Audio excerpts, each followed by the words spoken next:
Почти все выпуски на моем канале основаны на материалах из открытых источников, найти которые может каждый. Но иногда чем-то с нами делятся наши зрители. Недавно мы получили 2 аудиозаписи от жительницы Курской области. Девушка рассказала об обычаях и нравах российской армии, которые сейчас проходят службу в приграничье. Сообщила, что те постоянно пьют, разводят грязь, становятся магнитом для проституток со всего региона. К местным жителям военнослужащие относятся надменно и пристают по разным поводам. Дошло до того, что военные жестоко избили 16-летнего брата девушки, когда тот возвращался на велосипеде с рыбалки. На лице парня не осталось живого места. Мама сейчас звонила. Это просто пиздец. Ему нос сломали. У него сотрясение нахуй. Это просто пиздец, сука. И главное, никакая мразь мне не даст сказать правду, если я это все в интернет выложу. Меня посадят, меня, сука, здесь переебут, если я что-то прям вот правдоподобное все расскажу. Как же я, сука, обожаю Россию, а как же я, сука, обожаю. Блядь. Причиной избиения оказалась прическа молодого человека. Военные сочли его длинные волосы недостаточно мужественными и решили парня наказать. Мы не можем раскрыть все детали этой истории, но отмечу, что полный 13-минутный рассказ звучит более чем аутентично. Еще в 2022 году меня впечатлила отчасти похожая история из ЛНР, я ее тогда даже постил у себя в Твиттере. Житель Луганска в комментариях под одним из моих выпусков описывал, как местные силовики кошмарят парней с длинными волосами, или того хуже, с серьгой в ухе. Силовиков этих автор комментария называл гестапо. Что-то подобное, по всей видимости, недавно произошло и в самом центре Москвы. 3 июля полицейские выборочно похватали несколько десятков старшеклассников и студентов мужского пола, чей образ им показался неформальным. Задержанных избивали, применяли к ним электрошокер и оскорбляли, намекая на сексуальную ориентацию, а потом отпустили без составления протокола и предъявления обвинений. Однако вернемся к разговору о приграничных районах Курской области. Там сейчас происходят весьма своеобразные процессы. Там произвол и безнаказанность со стороны вооруженных людей – лишь часть общей картины. Прежде чем начнем, напомню. У нас инструкция по обходу блокировок российского интернета, в том числе мы там мониторим работу и популярных VPN-сервисов и сравниваем, как они функционируют с разными интернет-провайдерами. Информация про это есть в этом нашем гайде «Как обходить блокировки». Он доступен по ссылке в описании. Обратите там внимание на VPN Liberty. У него сейчас акция 30 дней бесплатно, чтобы вы могли оценить сервис. Спонсор нашего гайда – сервис M-Card. Он выпускает криптовалютные виртуальные карты, которые работают за границей.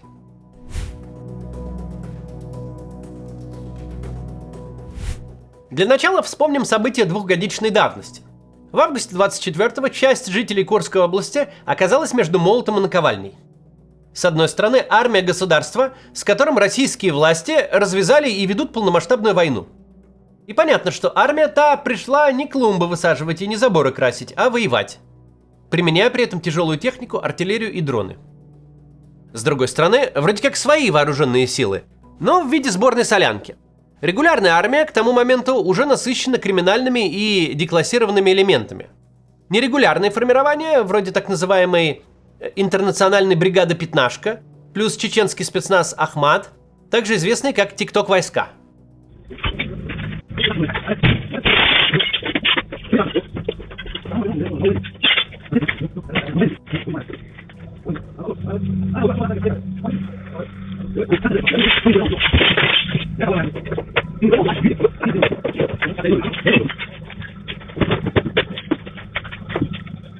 Все эти люди занимали в том числе и дома местных жителей, как из-за военной необходимости, так и по корыстным мотивам. В том и в другом случае их поведение по отношению к самим гражданам и их имуществу могло быть далеким от конвенционального. При этом различные части российских войск перекладывали ответственность друг на друга, как, например, командир Ахмата Апти Алаудинов. Вот я нахожусь сейчас на данный момент на Курском направлении. Я сразу же сходил к начальнику УВД Курской области и задал ему в лоб вопрос. Какие у вас проблемы с Ахматом, как только я сюда зашел? Он улыбнулся и сказал: у нас на территории совершено 187 преступлений военными. Это убийство, изнасилование, другое. Ни одного из этих преступлений не совершили бойцы подразделения Ахмад. И теперь вот у меня к тем, кто задает эти вопросы, позадавайте их, пожалуйста, друг другу, между собойчиком.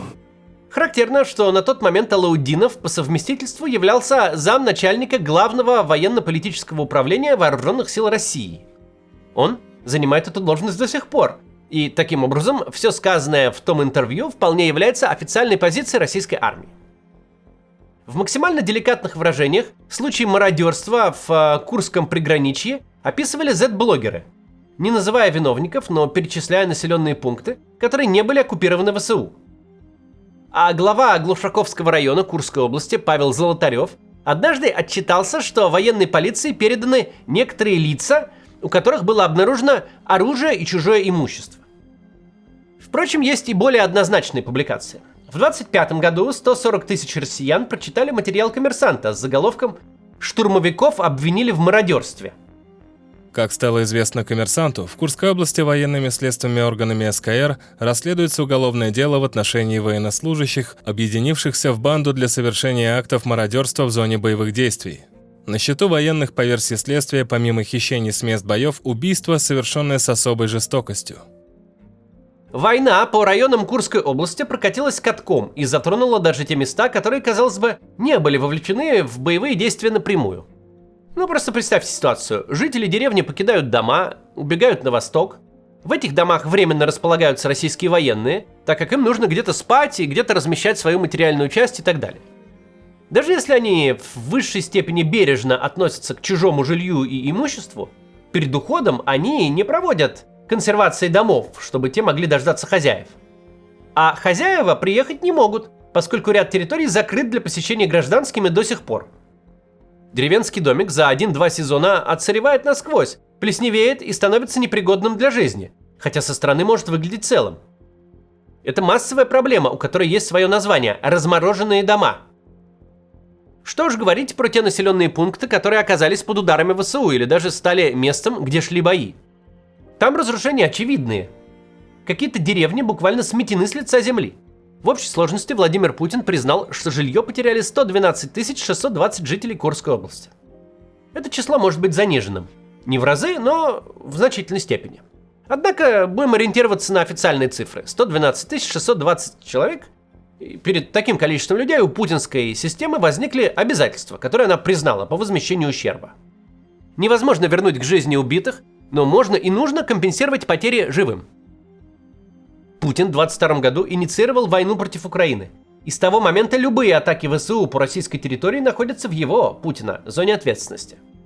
Ведь всякое такое действие является не изолированным событием, а неотделимой частью путинской войны. Опять же, Путин, как верховный главнокомандующий Вооруженных сил России, персонально отвечает за урон, который наносит гражданам российская же армия. С начала Курской операции ВСУ прошло почти 2 года. Казалось бы, уж 112 620 человек, богатая 146-миллионная Россия могла бы давно обеспечить всем необходимым. Но нет. На днях, 3 июля, губернатор Курской области Александр Хинштейн разместил пост в ВК о насущном вопросе – о художественном конкурсе на лучший памятник Леониду Брежневу. Посмотрим один из комментариев под этим постом. Александр Евсеевич, подскажите, пожалуйста, как вам спится? Как смотрится в глаза людям? Как вы виртуозно умеете лгать? Приграничье Курской области, Глушковский район, бомжует, дома разбиты, выдаче жилищных сертификатов отказывают. Какая комиссия, когда тебе более 60 лет? Можно ли ее дождаться? А вы, когда президенту рассказывали, какой вы молодец, вас совесть не грызла? Может, хоть червячок сомнения где-то точил? Нет? Вы же в шоколаде, а на остальных наплевать. О каких памятниках идет речь? Когда будет встреча с жителями, бомжами Глушковского района?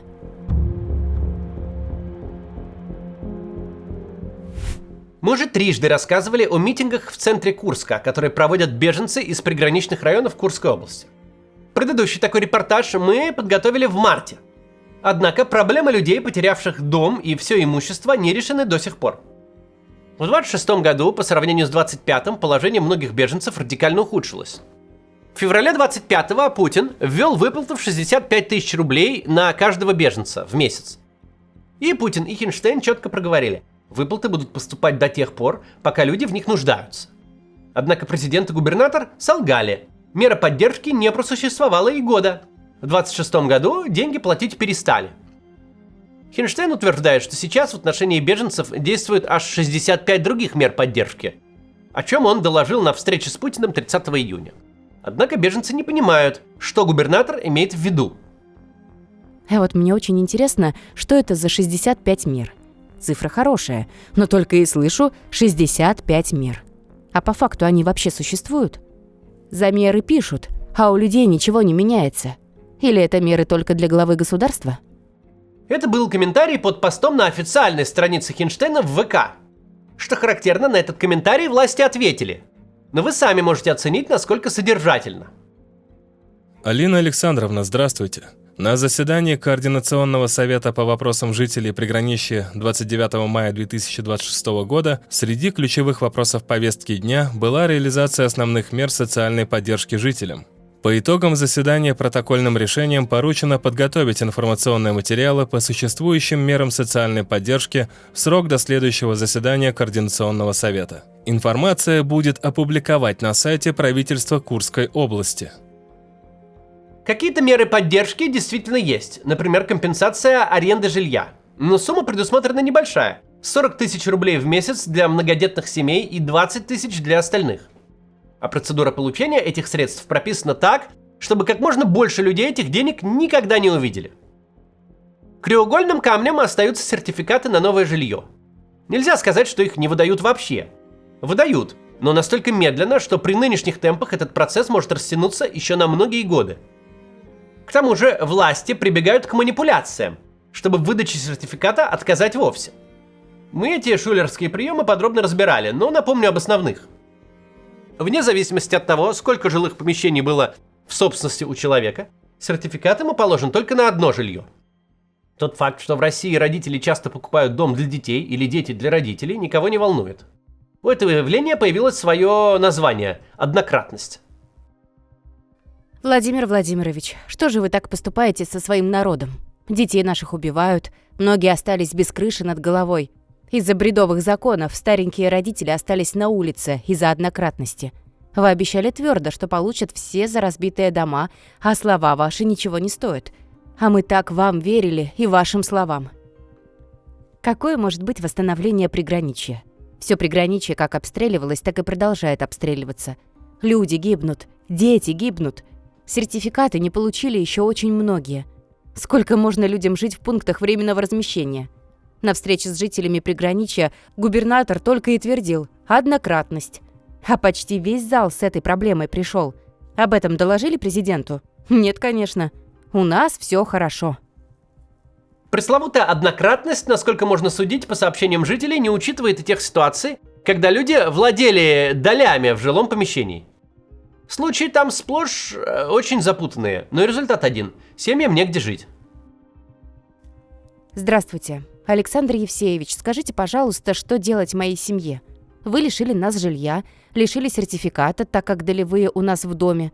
По вашим вынесенным решениям я и моя семья остались на улице, в прямом смысле этого слова. Как мне жить дальше с 2 несовершеннолетними детьми? Сколько мы будем бегать по съемным квартирам?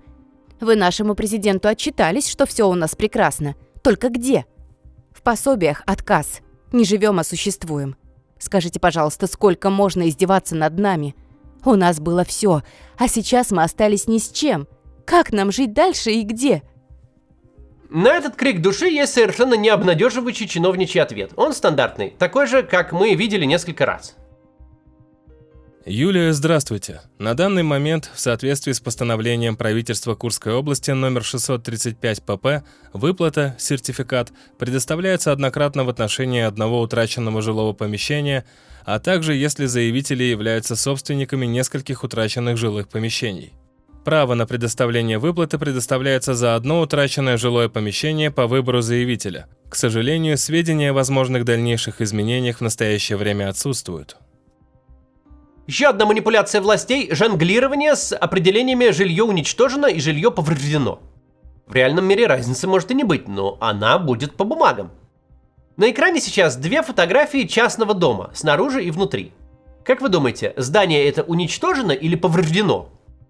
С точки зрения заместителя губернатора Курской области Елены Атановой, семье, живущей в этом доме, сертификат не положен, потому что дом разрушен не под ноль, стены же стоят.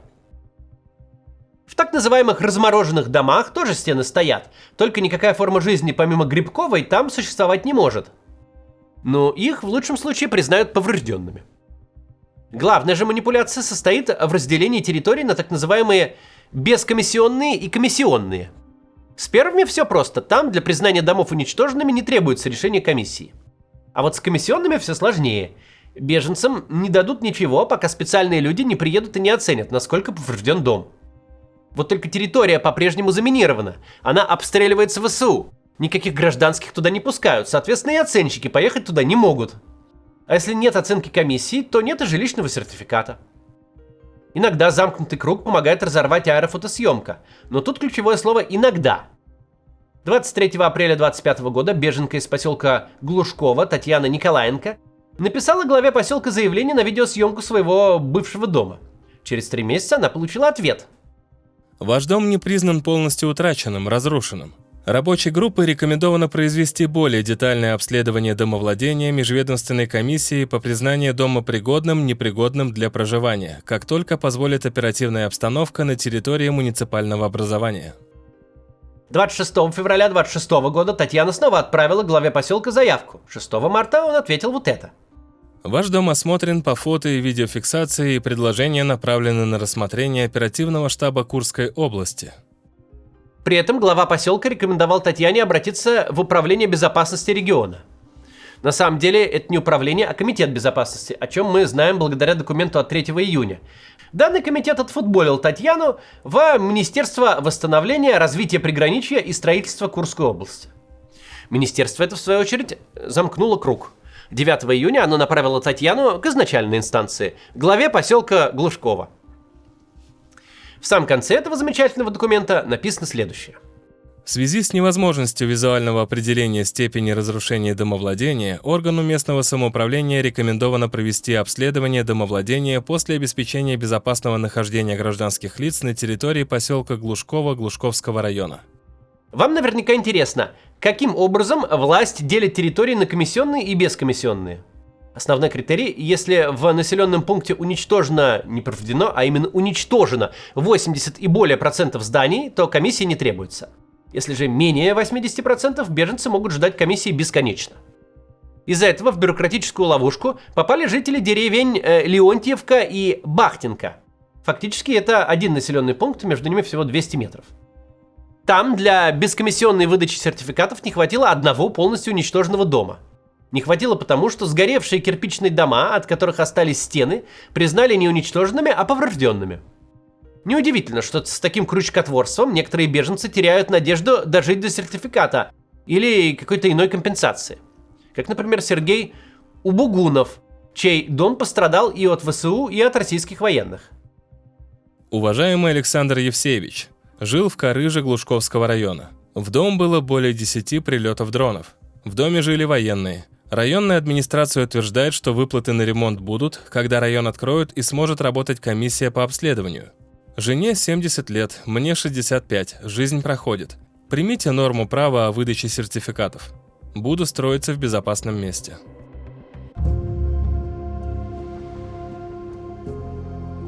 В декабре прошлого года промелькнула новость. На очередном митинге беженцев полиция задержала Алену Лесковую. С ней тогда провели некую профилактическую беседу. Мы нашли ее страницу во ВКонтакте.